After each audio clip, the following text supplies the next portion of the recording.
Alright, Triple E EDC here, back for another video. I originally had a knife unboxing for this knife, but the video did not work out, so I went ahead and deleted it, and I'm reposting this as a first impressions video. So we've got the Heretic Knives Manticore X here, and it's a fairly new knife. It's been out for a couple of months. I don't think it's been out quite a year yet. But if you check it out, it's got the Heretic Knives on the side. Nice deep carry pocket clip, and you can see it, when it'll stick out of the pants is probably from that hole and up. You're going to get the lanyard hole right here. It's in a good spot where it's not really blocking too much. Then you've got the glass breaker on the end. It's kind of a rounded glass breaker, so it's not one of those pointy glass breakers that really dig into your hand or your pants pocket or wherever else you're going to be. This is a nice aluminum chassis body. I won this in a raffle, so I was very happy that I won it because I had the choice between this and a Microtech Ultratech. I actually chose this knife because I wanted a chance to check it out. It's fairly new. I've held an Ultratech before, even though I don't have one, but I have not held or used this Manticore X or any Heretic knife for that matter. So I figured I'd check it out, and at some point I plan on getting the Ultratech and comparing the two. But for now, we'll take a look at this. One of the interesting things about this is the entire side here is blank. There's no screws. And then you've got the screws on this side.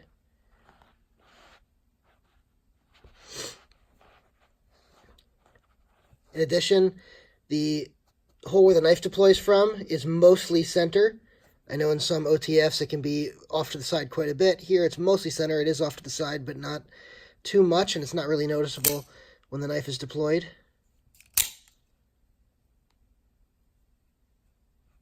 There's nice jimping in several places on the knife. And you've got the actuator button here on the side. And the interesting thing about the actuator button on the side here is that you can see, if I can get the camera to focus, that this is mostly smooth right here. The top has some texturing. The sides have texturing, but it's mostly smooth right here, which was an interesting choice. I'm not sure why they did that, but this deploys much easier than a Microtech Ultratech, so you don't really have to worry about not being able to deploy it with the grip that is there. There is some grip there, provided mostly by this jimping on the sides that wraps around, but not all the way around. This is the dual edge version with the full serration on one edge. It's a good combo because it can be used either way. The actuator works and fires very easily both ways. And it's a nice size. This is bigger than an Ultratech is. And just as a quick size comparison, you can see that against a full-size Benchmade Infidel, which has a 4-inch blade. One of the interesting things is about the Infidel, though, is that the blade's larger, but the handle's smaller. So you get a lot more knife packed into your handle there, although the handle here is wider.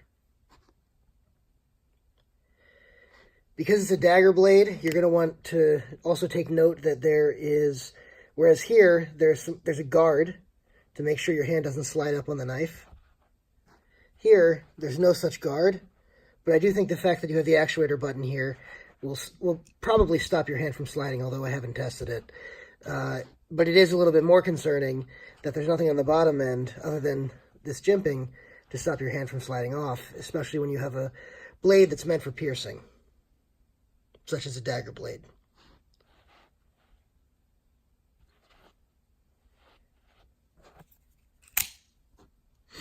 As far as how hard it fires, or how easy or hard it is to fire, the Benchmade Infidel is one of the easier ones to fire. The Ultratech would probably be on the other end, or the Combat Trudon would be on the other end. Those are pretty difficult, that and the Cypher. But the Ultratech's a little bit easier than those. This one is even easier than those. despite the size.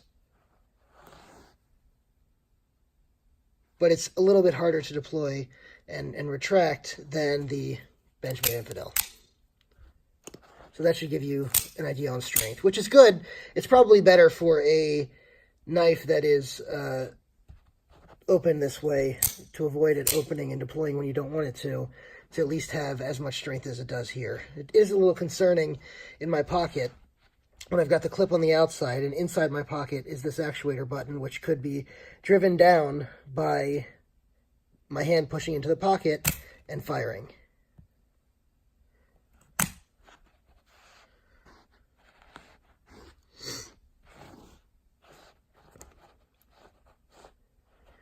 So I'm not giving specs here. This isn't my full review, but it's a little bit more than just a couple first impressions. I've spent about maybe a day, 2 days with this knife, so it's not really ready for a full review anyway, but it is definitely something that I've been playing with a lot over the last 24 hours, and therefore, or 24 to 48 hours. Therefore, I feel that I'm qualified to at least give a more in-depth first impression on it, even if it's not quite a full review. Well, I hope this has been helpful, and if you like my channel, go ahead and subscribe, like the video, comment. Appreciate any input or feedback. If you've had experience with this knife or with the Ultratech, definitely feel free to comment at the bottom of the screen. And I love talking knives with you guys. So in the meantime, again, subscribe. I really appreciate you all for watching this, and hopefully I'll get some more content out for you soon, as I've been a little bit off the mark on getting out as much content as I'd like due to work obligations and some other issues that I have going on. So, again, thanks for watching. Have a great day.